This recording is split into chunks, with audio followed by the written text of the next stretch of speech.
Oops. I don't even want to know how much that was. Thank you. I appreciate it. There we go.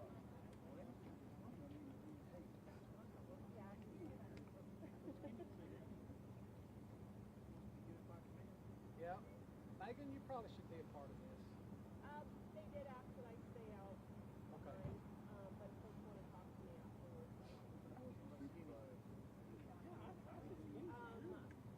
Yeah, talk to our.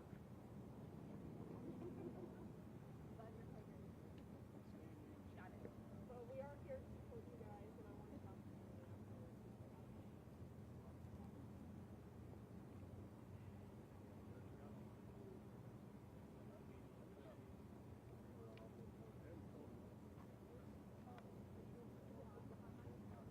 Yeah. Yep.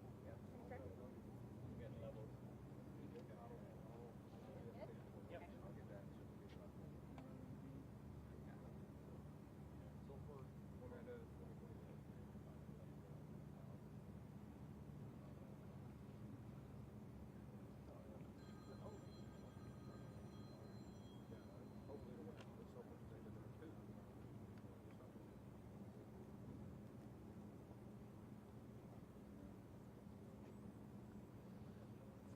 Everybody good?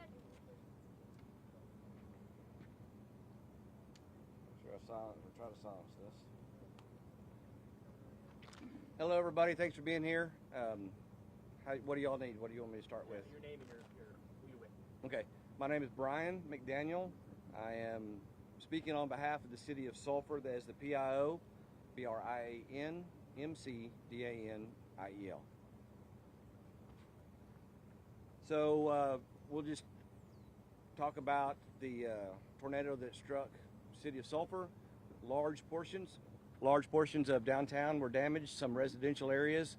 Right now we have a count of about 75 residential homes damaged. I don't know the exact number of businesses, but the entire business area downtown was dramatically affected by this tornado.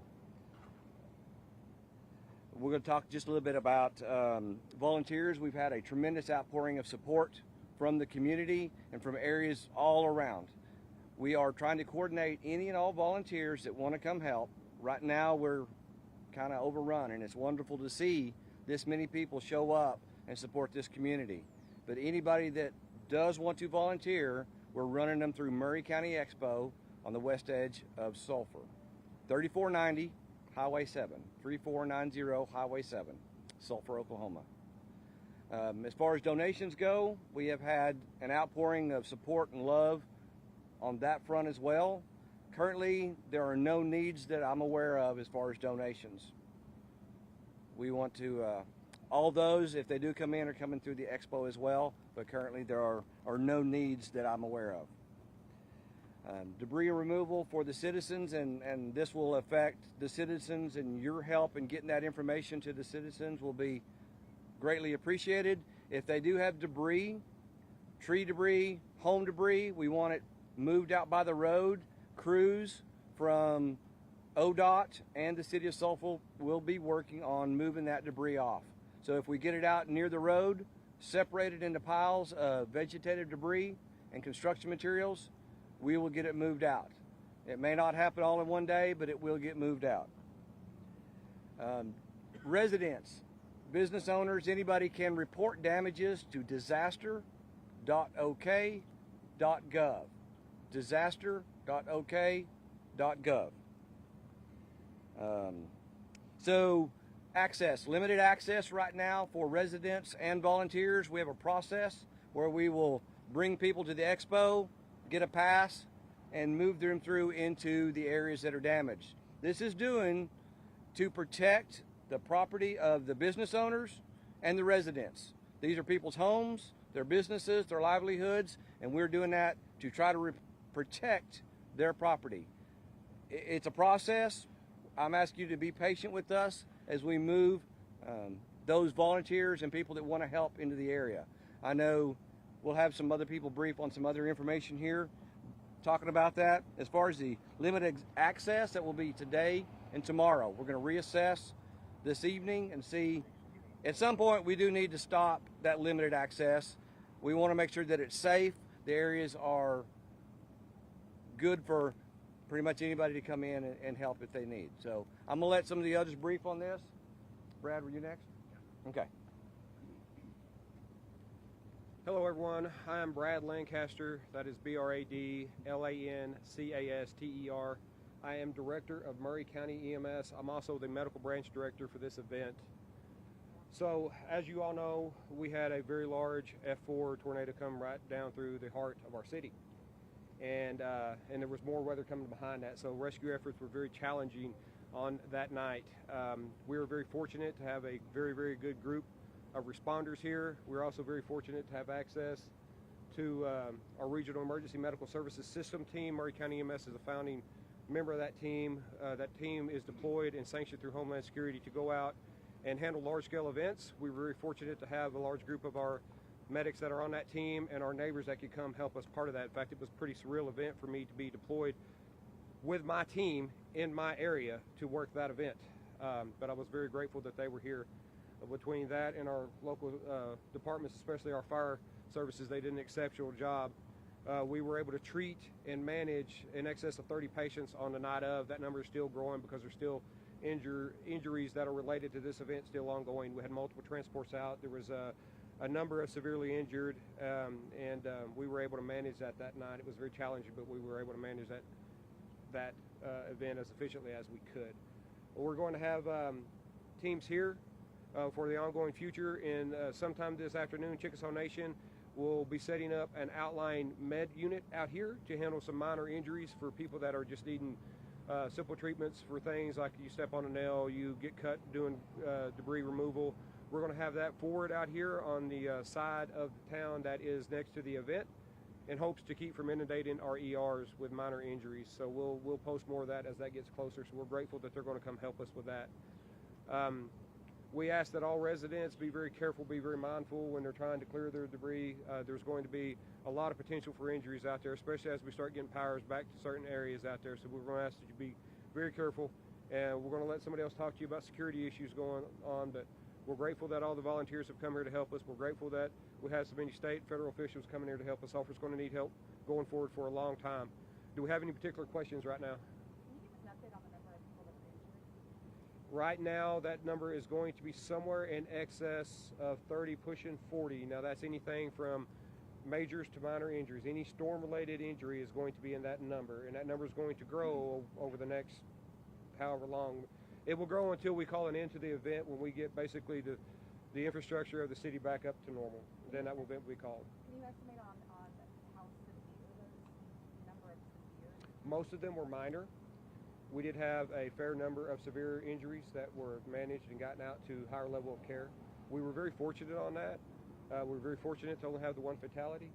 If you look at what this tornado did, as large as it was in a residential areas that it hit, I've worked a lot of tornadoes in a lot of places that weren't nearly as fortunate as we are with the number of injuries and fatalities. So praise God for that. That could have been much worse. I was told at least one person was taken by helicopter to Oklahoma City here in the downtown area. Is that true? The night we transported many people into the hospital. There were some that went out in other places.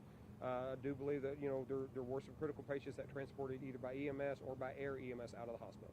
When it comes to safety for infrastructure, some buildings are somewhat standing in downtown. Are you guys worried about other buildings collapsing? Absolutely. I'll let Pete Haynes, our fire chief, talk to you about that.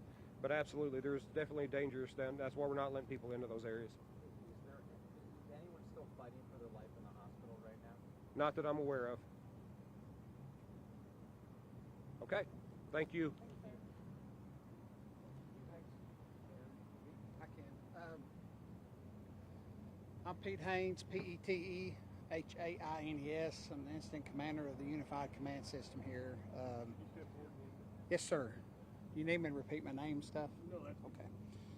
First of all, on behalf of the Unified Commands behind me, I want to express my condolences to the family of the one we lost. We lost a hometown girl on Saturday night, and that's devastating to the community and us as a family here. So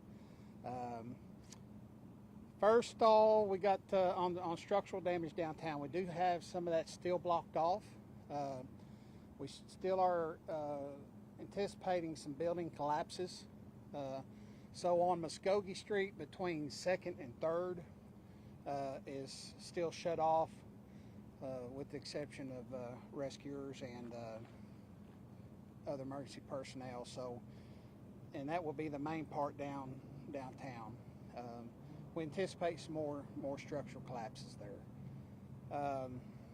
We're confident on victims. We still have some day-to-day walking wounded that, like Brad said, that, you know, cut fingers and something dropped on their foot or something. And we'll have those. So we'll deal with those as we come. I'm confident on our search area. Saturday night, my crews did grid search the entire storm path area. And we're confident that we don't expect finding anybody else at this time. It's about all I have. How challenging is it to work in an area like this? I mean, there was so much destruction. These are 100-year-old buildings that turned to rubble, but a lot of them are still barely standing. Well, our entire downtown is devastated. It went into our business district, and it took our entire business district. So that's very devastating to us as a community and to people that are, you know, hometown people. So that's a struggle even to our first responders that are from here, having to work this area. But we've got a lot of work to do, and we appreciate you guys on, you know, that come and even help warn the people with your news channels. Couldn't do it without you, so we appreciate you guys in an effort to help warn prior to this hitting our community. You may not be able to share.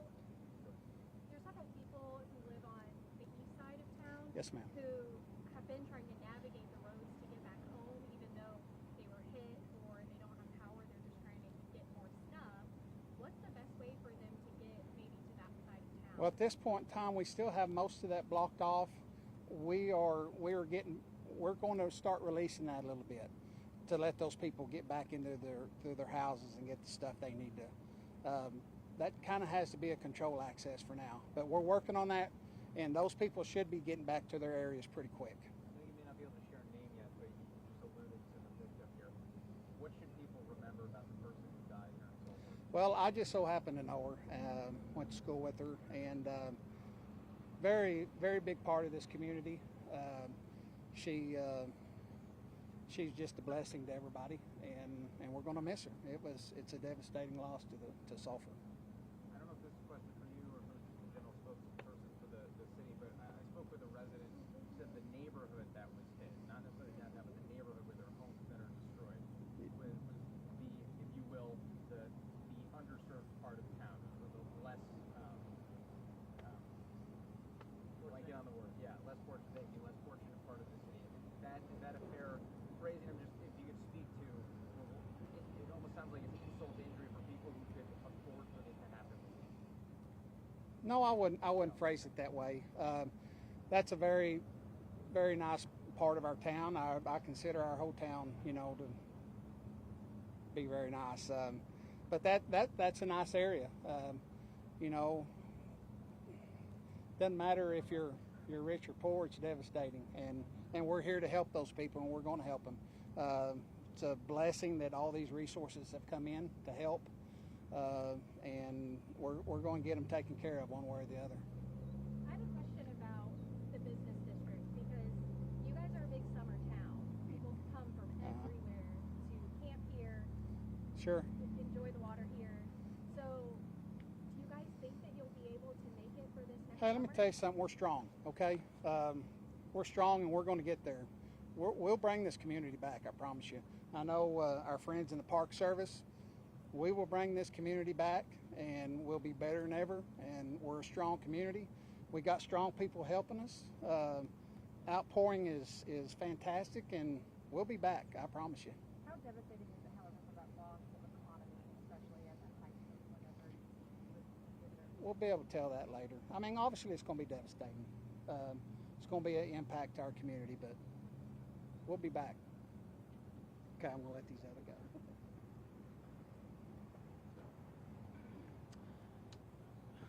My name is Jason Conyer. I am the Chief of Police here for Sulphur. JASONCONYER. I want to, before I say anything, I want to thank the Oklahoma Highway Patrol, as well as the Chickasaw Nation Light Horse Police. I called and they came, and they have helped me and the citizens of this town tremendously. I kind of want to reiterate what Mr. McDaniel said. Just be patient with us as far as the access that we're allowing into certain areas of the town. We're doing it for the safety of those that are wanting to get in, as well as the people that live there. Okay, so at times, there may be areas open that are open right now that somewhere during the day may be closed. We make that decision whenever we're met with it. Again, like I say, just please be patient whenever those times arise. Big trucks around here trying to move around and get situated. Are y'all having to work with them to kind of? We're working with the Highway Patrol and the Light Horse Police Department. We're doing our best to accommodate to them as much as we can. If there's certain areas that they're needing to get in, we try to get there and tell everybody if we have to disperse a group for a moment, then we're going to do that. So I was told, I don't know if this is a question for you or OHP, but I was told the concern was looting with all these storefronts ripped off. I was told a couple looters were caught last night. There were. I do know of one incident. I don't believe it was a looter. It was in that area, but I don't believe it had anything to do as far as with looting. So, but again, we have efforts in place to try to keep that at a minimum. My ask is, if there's a barricade up, try to, don't go around it. It's there for a reason. So just again, be patient with us, and so we try to get through this. One other thing I heard was that OHP's had a lot of people who are coming to just take a look. They don't live in this area. What do you say to them?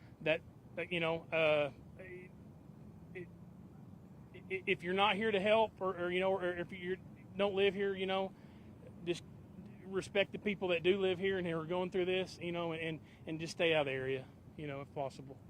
There's some low-lying areas that are still experiencing flooding. Now, you guys do have barricades over those areas. Right. But has that been a problem of people trying to go into flooded zones? There were a few calls the first night after the initial storms passed. Some cars stranded and this and that. The areas that are usually our problem areas, we tried to address those and get those blocked off as soon as we could.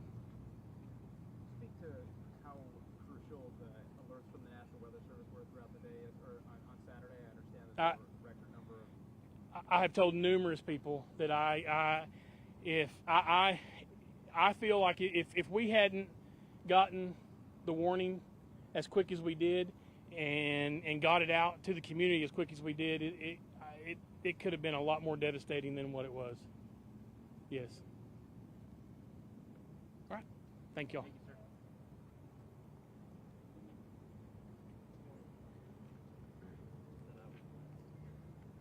sir. My name is Shelby Humphrey, SHELBY, HUMPHREY, Oklahoma Highway Patrol, and I am the Troop Commander for Troop F.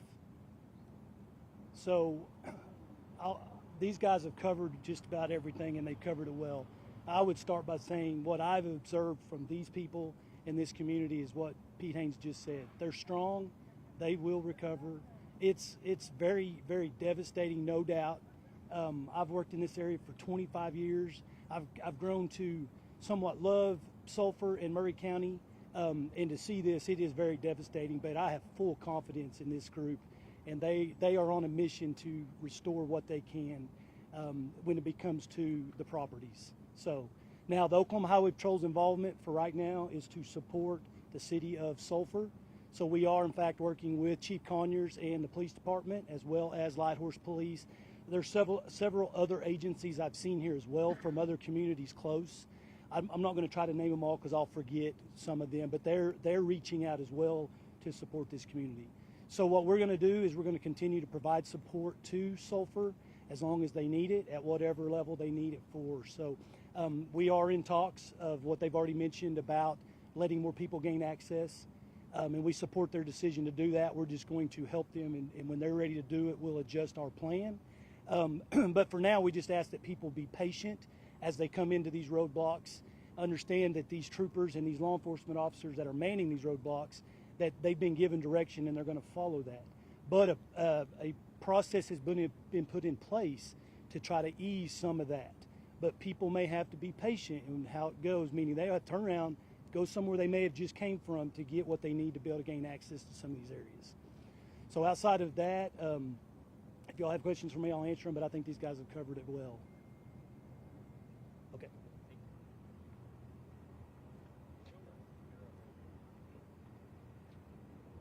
I'm Andy Freeman. Look up just a little bit. I'm Andy Freeman, ANDYFREEMAN. I'm the city manager. They pretty much went over everything. First off, we just want to thank everybody for everything they've done.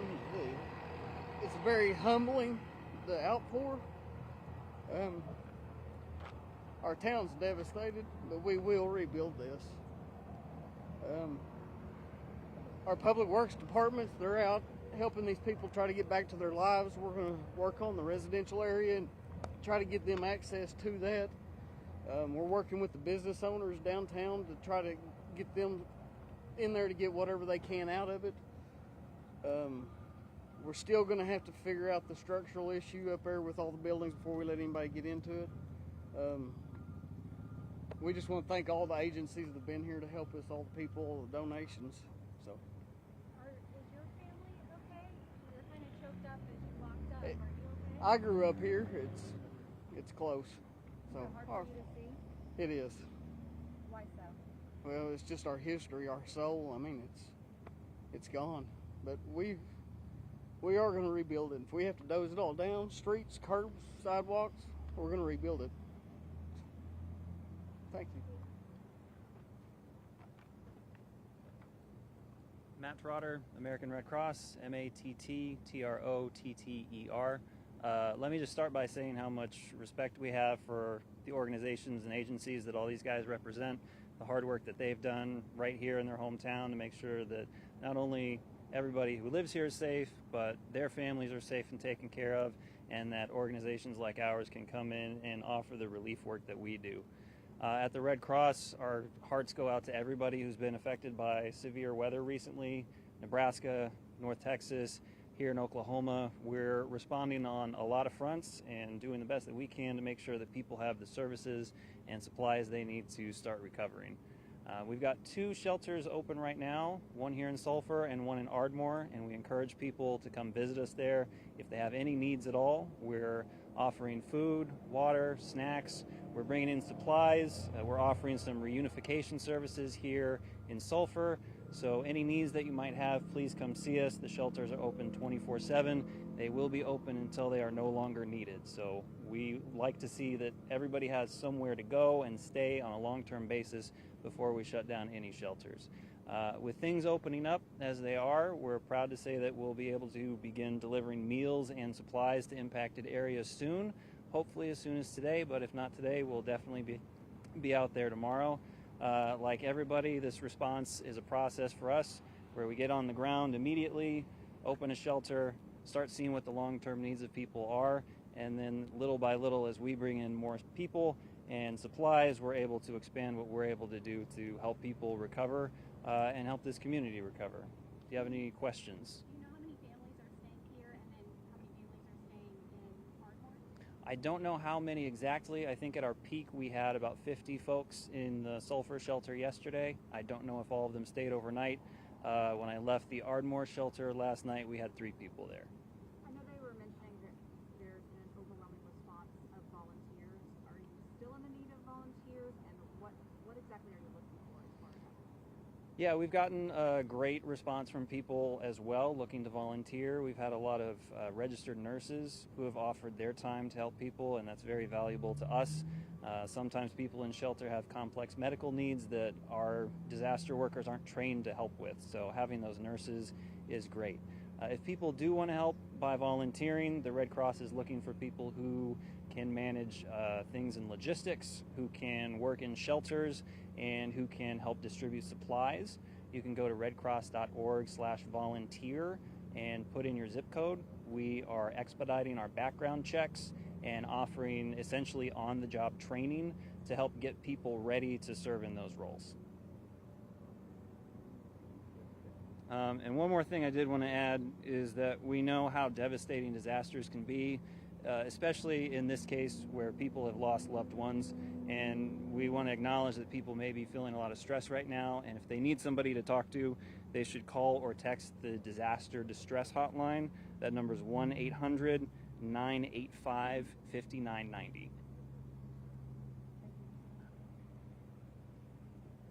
me add one more thing. Regarding what happened down south. We did have a fatality, weather-related fatality from I-35 down around Marietta on the night of this event. And it was a semi-truck that was blown off the interstate due to the tornado that crossed down there. And the driver of that semi is deceased. So we did have one additional fatality down there. It was a male subject, and that's all the information I have. So does that make it 5 deaths then instead of 4? So we would add that one. I don't know what all y'all are counting, but yes, that would be a weather-related, not from this particular. There were so many that night. I don't know that if it was the one that eventually moved up here, but it did. Yeah. So, but it would be a weather-related. It was not a traffic fatality. It was due to the weather event, which was that tornado damage that you'll see down there on the western part of Marietta, out by I-35. Is that separate from the Marietta area death that had already been reported? Most likely that's it. If it's been reported, There's a weather-related. yep, that would be it. That would be the only one I'm aware of down there. Yes. Okay, thank you for that. Yep. Yeah. Okay. Are there any other questions or anything anybody had? I don't know if anyone can answer this, but the post office was severely damaged. Has there been any discussions on I did have some conversations with the postmaster here in Sulphur today. The Postal Service is still operating. They are delivering mail. If the damage is too severe to the home or to the mailbox, wherever they get their mail, that mail is being held at the Sulphur Post Office. So that has been addressed early on this morning. We've had a lot of support from FEMA, from our state and federal elected officials have come through. There'll be some more of the federal officials coming through later today. I don't know who all will be here, but there have been quite a few. So we've been getting good support from FEMA. We're working on the disaster declaration portion of it that will help the city rebuild. So when Andy talked about rebuilding the city, we will, and we will get some help. Do you guys know about schools whatsoever? If that's going to reopen Sulphur schools tomorrow or coming days? I haven't heard about the school system yet. To my knowledge, none of the schools were damaged, so the high school and the school complex was relatively close, but as long as they have power, I think they will. The school did have some damage on some of their buses that I talked to the superintendent about yesterday. So, thank y'all. Thank you for being here.